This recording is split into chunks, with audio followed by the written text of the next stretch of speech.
قیامت تک آنے والی انسانیت کو حضرت ابو غسان کو یہ بات کہہ کے درس سنا دیا کہ باپ اور اولاد میں اتنی قربت ہونی چاہیے، اتنی محبت ہونی چاہیے، اتنا قرب ہو کہ باپ اور اولاد کے درمیان کوئی تیسرا زندگی بھر گھس نہ سکے۔ اب میں پوچھتا ہوں وہ بابا جو اپنی اولاد کا دکھڑا کسی اور سے بیان کرتا ہے، یہ فاصلہ ہے یا نہیں؟ اور اگلی بات سننا، سیدنا ابو ہریرہ رضی اللہ عنہ فرماتے ہیں اے ابو غسان، لوگوں بہت گہری بات ہے، یہ آج ہمارے ممبروں پہ یہ بیان ختم ہو چکے ہیں، کم ہو چکے ہیں، گلی گلی باپ رو رہے ہیں، گھر گھر کی کہانی ہے۔ حضرت ابو ہریرہ فرماتے ہیں ابو غسان اپنے باپ کی موجودگی میں اپنے گھر کی منڈیر پہ کھڑا نہ ہونا۔ بھائی لوگوں توجہ رکھنا، اپنے گھر میں باپ کی موجودگی میں گھر کی چھت پہ چڑھ کر اس کی منڈیر پہ کھڑے نہ ہونا۔ کیوں؟ فلا تقل لهما اف ولا تنهرهما وقل لهما قولا کریما۔ قرآن کہتا ہے کہ باپ کا مزاج اولاد کے حق میں بڑا نازک ہوتا ہے دل، کیونکہ بیٹا جب منڈیر پہ کھڑا ہوگا باپ کے دل کو جھٹکا لگے گا، اے بیچارہ کہتے گر ہی نہ جاوے۔ فرمایا اتنا باپ کے دل کو بھی تکلیف نہ ہونے دینا، تم چھت کی منڈیر پہ کھڑے ہوگے، تمہارے باپ کا دل ڈولے گا، میری محنت سے جوان کیا ہوا میرا بچہ کہیں گر نہ جائے۔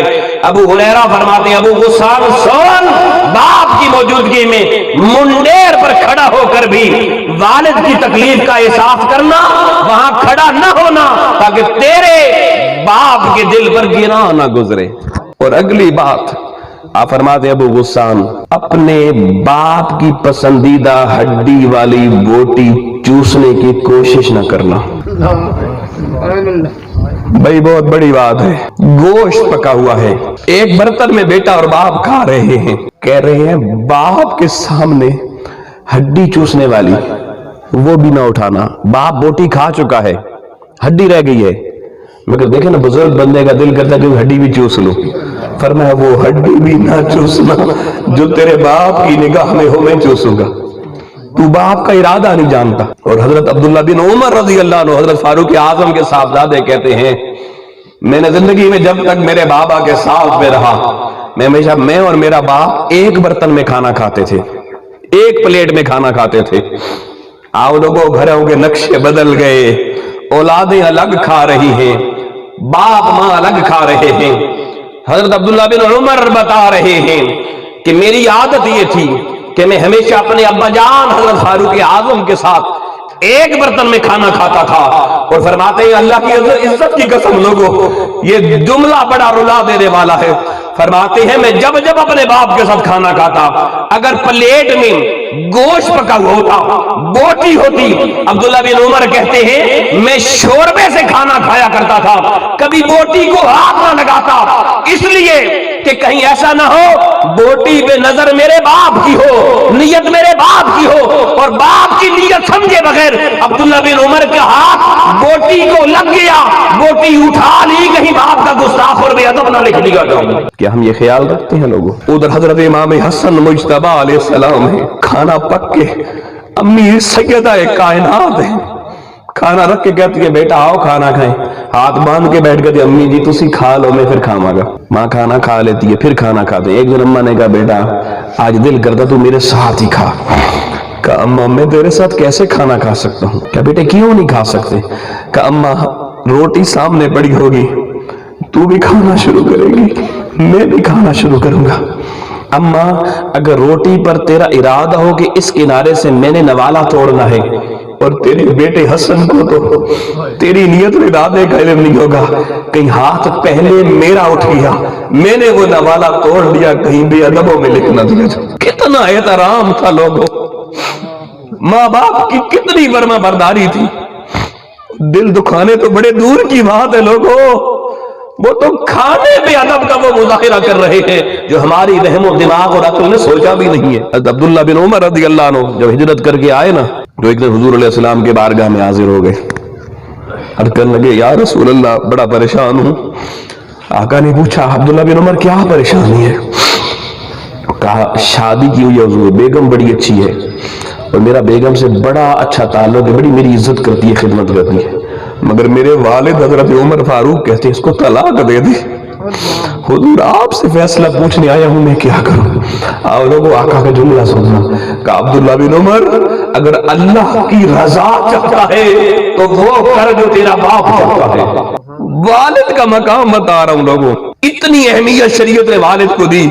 اگر بیٹی کا رشتہ ماں اپنی مرضی سے کہیں طے کر دے, نکاح ہو جائے, اور اس کے بعد والد اس بیٹی کو بلا کر دوسری جگہ نکاح کر دے, نکاح پر نکاح, تو شریعت کا فیصلہ ہے قاضی کی عدالت میں اگر چلا جائے تو نکاح کون سا برقرار رکھا جائے گا؟ ماں کا کیا ہوا نکاح منسوخ کر دیا جائے گا, باپ کا کیا ہوا نکاح برقرار رکھا جائے گا. مقام دیکھے باپ کا. اور لڑکی اگر لوگوں ماں کی اجازت کے بغیر نکاح کر لے تو فقہائے شریعت کی تحقیق کے مطابق وہ نکاح درست ہے, لیکن اگر باپ کی مرضی کے بغیر نکاح کر لے تو اکثر فقہا کی نظر میں وہ نکاح فاسد ہے. یعنی ماں اور باپ دونوں میں سے اب دیکھیں پرائرٹی کی در دی شریعت نے. یہ چیزیں ہمیں معلوم ہی نہیں ہیں. اور پھر دوستان محترم, یہ کہانی بڑی طویل ہے.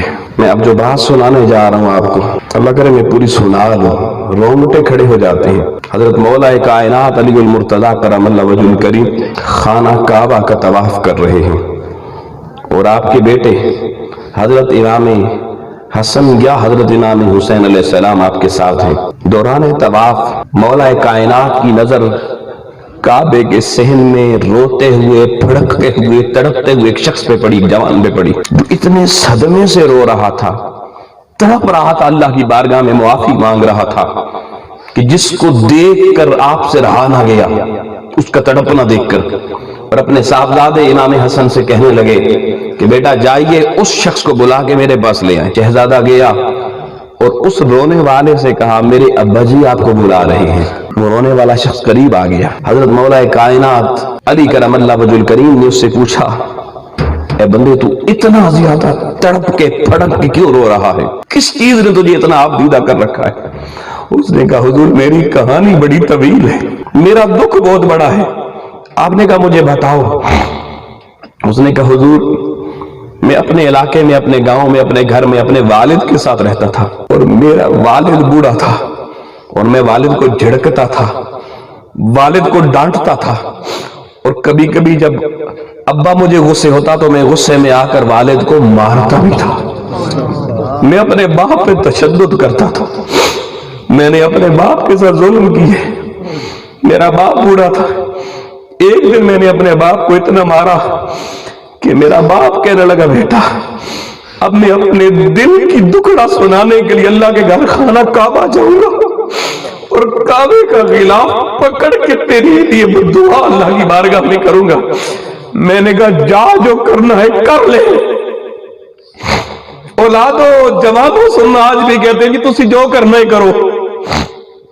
وہ کہنے لگا میں نے کہا ابا جی جو کرنا ہے کر لے. یہاں روکوں گا لوگوں, حضور کی حدیث یاد آ گئی. آقا نے فرمایا دنیا میں انسان جتنے بڑے گناہ کر لے اللہ ہر گناہ کی سزا کو قیامت تک مؤخر کر دیتا ہے, سوائے ماں باپ کی گستاخی کے, سوائے ماں باپ کی نافرمانی کے. کہ اولاد اگر ماں باپ کی نافرمانی کرے اللہ اس نافرمانی کے عذاب کو قیامت تک مؤخر نہیں کرتا, دنیا میں اولاد کو عبرت کا نشان بنا دیتا ہے. اللہ کا غیظ و غضب اتنا جلدی نازل ہوتا ہے.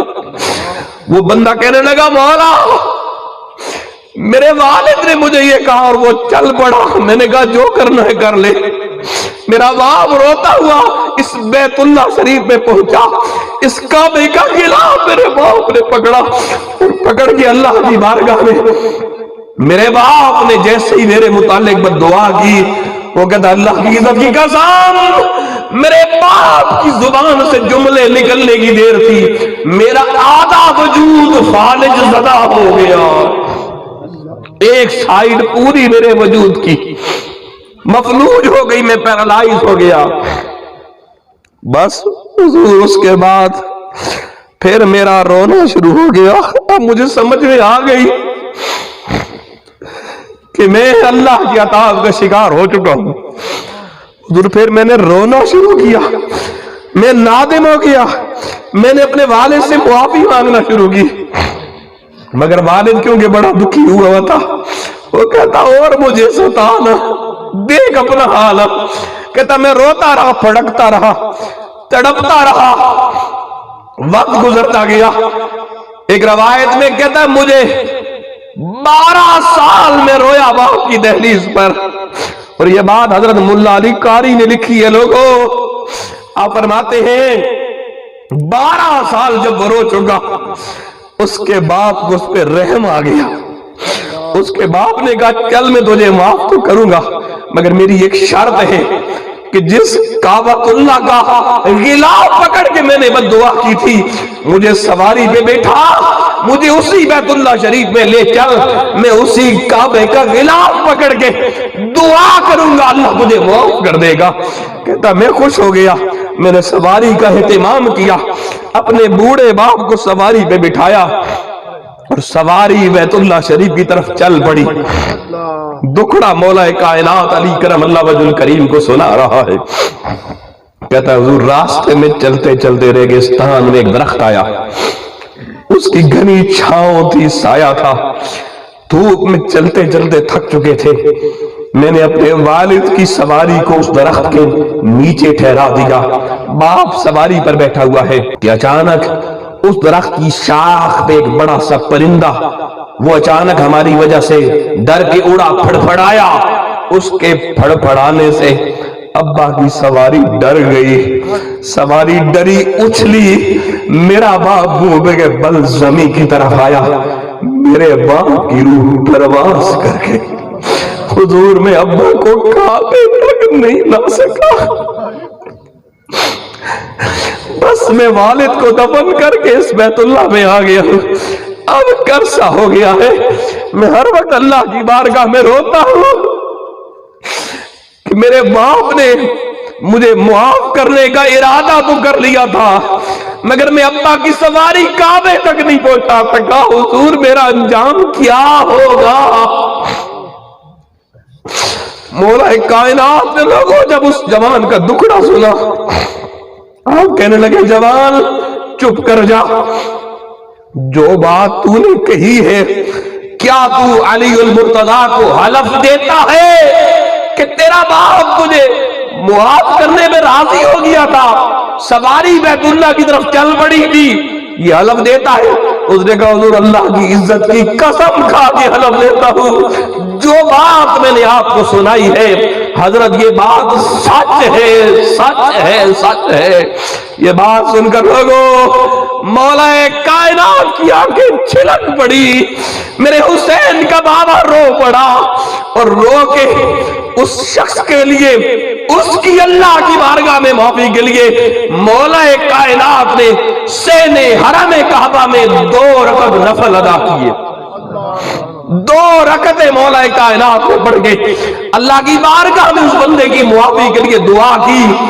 جو دعا مانگی وہ اس جوان کو سکھا کر کہا اب پلٹ جا، اپنی زندگی کا سفر شروع کر، جب خدا کی بارگاہ میں دعا کے لیے ہاتھ اٹھایا کر، پہلے میری سکھائی ہوئی دعا اپنے باپ کے لیے کیا کر، بعد میں باقی دعائیں کرنا۔ اگر تو نے حلف صحیح دیا ہے، تیرا باپ تمہیں اللہ کی بارگاہ سے معافی دلوا دے گا۔ مولا کائنات کی دعا اللہ کی بارگاہ تک پہنچی، وہ شخص اٹھا اپنے گھر کے لیے۔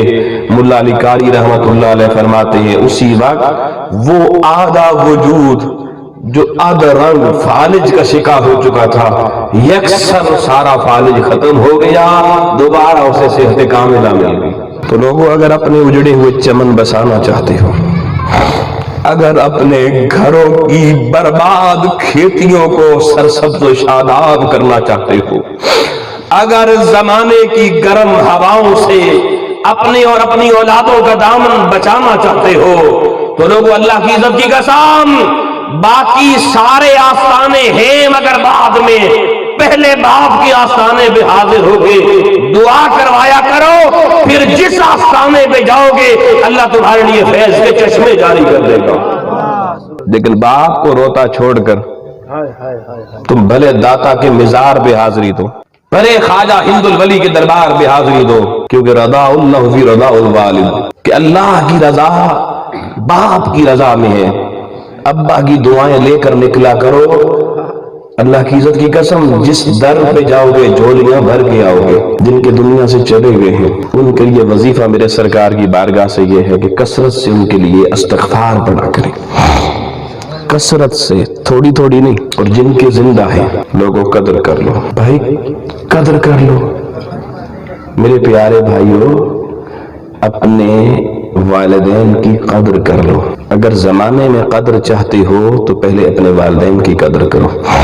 ورنہ یہ بات آپ نے سن رکھی ہے کہ ایک آدمی کا باپ بوڑھا ہو گیا، کچھ بیوی نے چاہا، کچھ اس نے خود چاہا کہ گھر کا ماحول بڈھے کی وجہ سے کھانستا ہے، خراب ہوتا ہے. اس نے کہا ابا جی بس آپ کی خدمت کر لی ہے، اب گھر میں آپ کچھ ٹھیک نہیں لگتے. اس نے کہا بیٹا پھر بتا مجھے کہاں رہنا ہے، مجھے وہاں چھوڑ دے.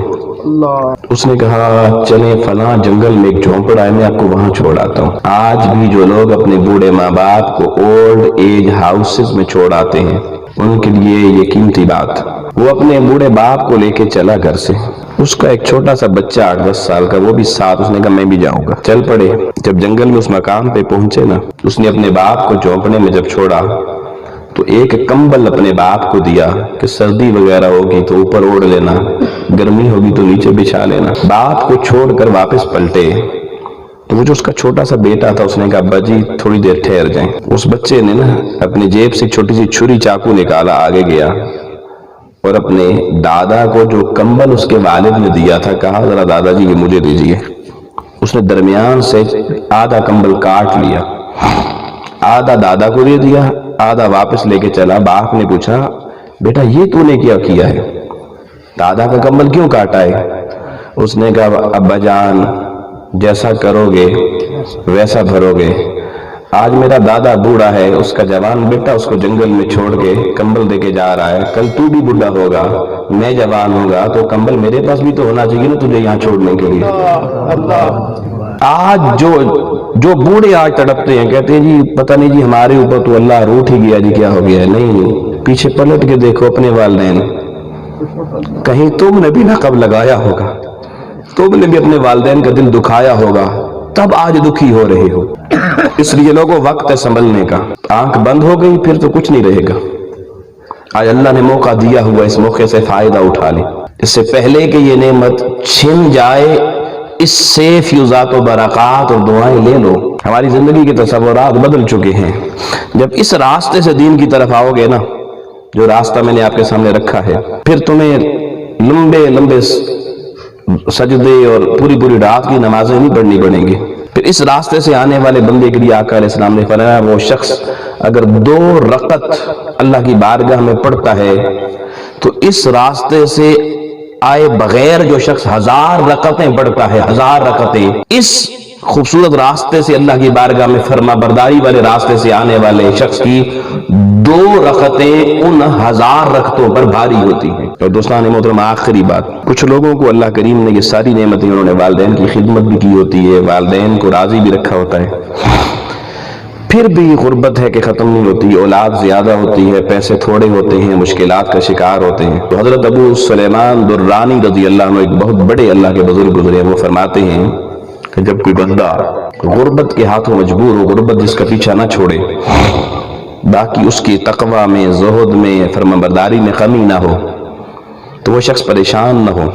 آپ فرماتے ہیں کہ وہ شخص ایسا غریب جب اپنی غربت کی وجہ سے جب اولاد کی کوئی ضرورت پوری نہیں کر سکتا اور ذہن میں ایک ٹینشن آتی ہے تو وہ ٹھنڈی سانس لیتا ہے، ایسے کرتا ہے. وہ فرماتے ہیں اس کی وہ ٹھنڈی جو سانس لیتا ہے اس کی وجہ سے بھی اللہ اس کے نامہ اعمال میں 100 سال کی عبادت کا اجر عطا فرماتا ہے. یہاں ایک حدیث مبارکہ آقا علیہ السلام کی سنا دیتا ہوں. امام الانبیاء علیہ السلام نے فرمایا افضل العبادت الانتظار. آقا علیہ السلام نے فرمایا سب سے اعلیٰ عبادت انتظار کرنا ہے، کہ اللہ کی بارگاہ میں آپ نے عبادت کر دی، دعا کر دی اور ابھی اس کا صلہ ابھی عطا نہیں ہو رہا، ویٹنگ لسٹ میں اللہ نے ڈال دیا. تو فرمایا یہ جو ویٹنگ لسٹ میں ڈلے ہوئے ہیں ان کی عبادت اللہ کی بارگاہ میں سب سے اعلیٰ عبادت ہوتی ہے، سب سے اعلیٰ عبادت ہوا کرتی ہے. پریشان نہ ہوا کریں. مگر اتنی بات یاد رکھ لیں دوستان محترم کہ ہمارا زندگی کا تصور صرف بدل چکا ہے. ہم بڑا اس کو سمجھتے ہیں جس کے پاس پیسہ زیادہ ہے. ہم بڑا اس کو سمجھتے ہیں جس کے پاس عہدہ بڑا ہے. اللہ کی عزت کی قسم لوگوں، نہ پیسے سے لوگ بڑے ہوتے ہیں، نہ بڑے مکان اور محل سے لوگ بڑے ہوتے ہیں، نہ بڑے اسکیل بڑے عہدے سے لوگ بڑے ہوتے ہیں. یہ بڑائی کا پیمانہ نہیں ہے. اللہ کا قرآن کہہ رہا ہے ان اکرمکم عند اللہ اتقاکم. فرمایا اللہ کی نظر میں بڑا کوٹھی والا نہیں ہے، پیسے والا نہیں ہے. اللہ کی نظر میں بڑا وہ ہے جو اللہ کی بارگاہ میں تقوی کا نور لے کر آ رہا ہے. مگر یہ زندگی یوں رنگ اس کو دے کہ والدین کی خدمت کریں تو اس میں بھی ریاکاری نہ ہو، دکھاوا نہ ہو، صدق کے دل سے کریں. ہم یونیورسٹیز میں پڑھاتے ہیں نا، ہم نے کئی طلبہ کو، کئی جوانوں کو دیکھا ہے وہ دوسرے ساتھیوں کے سامنے شیخی بگاڑنے کے لیے، میں بڑے خاندان کا بڑے باپ کا بیٹا ہوں، باپ بیچارہ غریب ہوتا ہے، مزدوری کر کے پڑھا رہا ہوتا ہے، باپ کالج کی یونیورسٹی کے دروازے پہ آ جائے وہ دوستوں کو کہتے ہیں ساڈا جناب گھر دا چوکیدار آیا ہے. یہ حالات ہو چکے ہیں نئی نسل کے دوستان محترم. مگر بتانا یہ چاہتا ہوں ریاکاری سے پاک ہو جاؤ لوگوں. میرے استاد کی مکرم حضور شیخ الاسلام ڈاکٹر محمد طاہر القادری مدد اللہ العالی کی بارگاہ سے جو خیرات ملی وہ آپ کو سنا رہا ہوں، بتا رہا ہوں. تحریک منہاج القرآن کا سبق پڑھ پڑھ کے سنا رہا ہوں. یہ تحریک اس امت کے جوانوں کو والدین کا فرما بردار بنا کر پھر مصطفیٰ کی بارگاہ میں لے جانا چاہتی ہے. پھر حضور کی عشق و محبت کا درس والدین کی نوکری کے ذریعے دینا چاہتی ہے. اور لوگوں اس تحریک کا میسج ہے ریاکاری چھوڑ دو. یہی دین محمدی کا پیغام ہے. حضرت بایزید بستامی اللہ کے بہت بڑے ولی تھے. آپ نے ایک دن، آپ کی عادت تھی آپ قرآن مجید کی سورہ طٰہٰ پڑھا کرتے تھے کثرت کے ساتھ. ایک دن آپ نے خواب میں دیکھا کہ آپ کی سورہ طٰہٰ اللہ نے قبول فرما رکھی ہے اور اللہ نے اجر کثیر عطا فرما دیا ہے. بڑے خوش ہوئے خواب میں، اور کیا دیکھتے ہیں ایک قرآن مجید خواب میں کھلا ہوا ہے جو سونے کے لفظوں سے لکھا ہوا ہے، اور ہر سورہ طٰہٰ کا لفظ، سورہ طٰہٰ کھلی ہوئی ہے، ہر لفظ پر ان کا اجر کثیر انہیں نظر آ رہا ہے.